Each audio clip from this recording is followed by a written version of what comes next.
So Sabrina, you also played floor attendant Jackie. So what would you like to see? What would you like to have seen happen with floor attendant Jackie? Well, I would like to see the Mitchum brothers leave and Jackie takes over the casino. And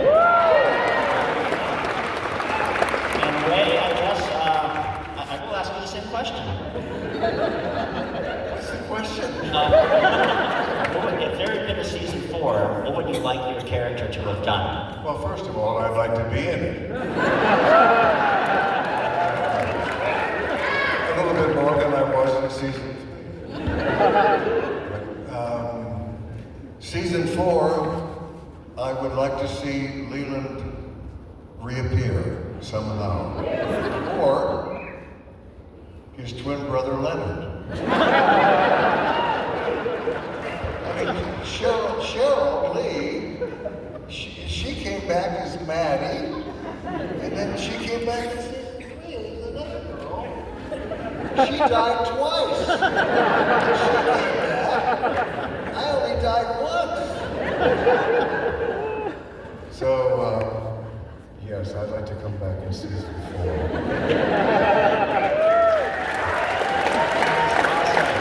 We're going to open it up to the audience for a few questions. Do we have our mic? Oh, thank you, Thomas. Okay, so Thomas, go ahead and somebody here. I can't really see. Anybody have any questions? No? Okay, great, let's trade. I think I see some hands over here.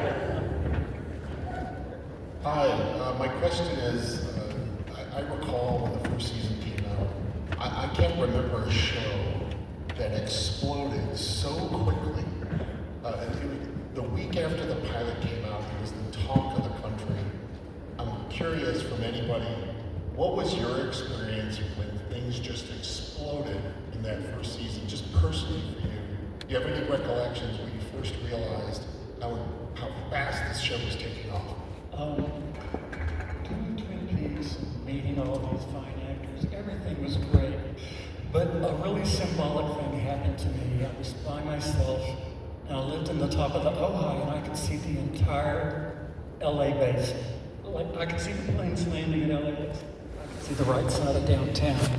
And I got my papers to get someone, and I had the TV on. And when the opening credits ran, the entire basin turned green from the lettering on the intro. The valley was green from the TV sets.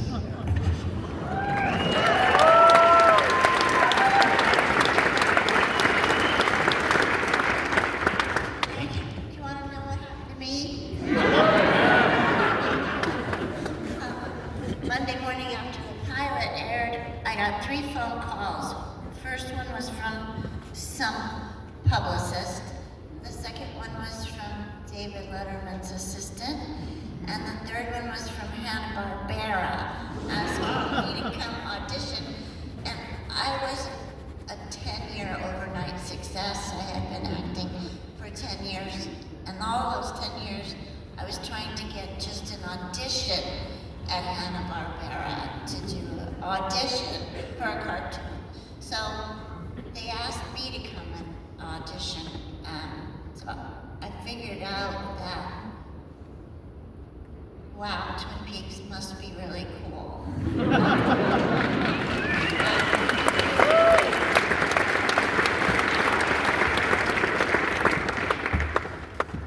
Okay, do we have another question? Question in regards to, we recently lost the iconic Diane, and I was curious if you guys had any interactions with her on set, catering. Yeah, she directed, I don't know which number she directed the second season. 22?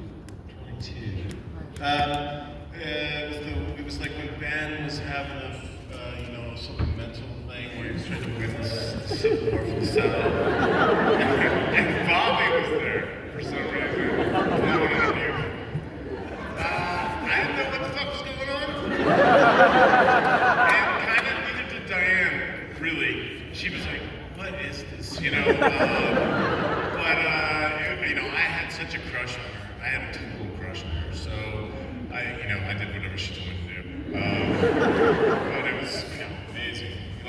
She's an amazing, amazing actress, amazing person. So thanks for asking about her. We were lucky to have her.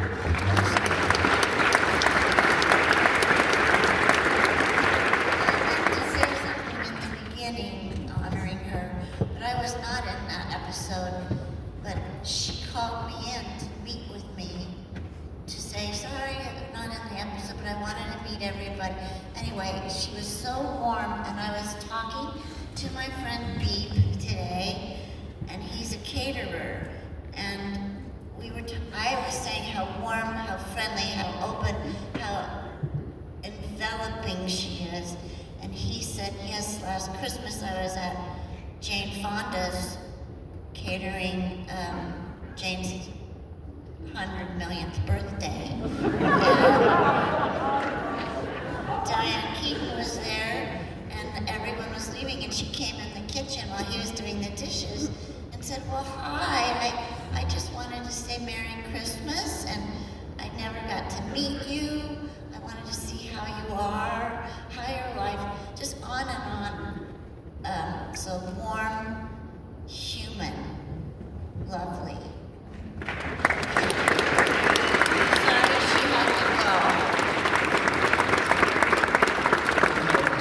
I have to mention that it was David Lynch who set the tone for all of this, for all of us. And he made every day on the set so wondrous and adventurous. And we look forward to every day of work with a great deal of happiness and anticipation. And he just had that way about him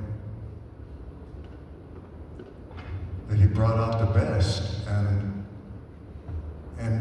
it took very little, a word here and there, and anyway, I think you probably all feel the same way.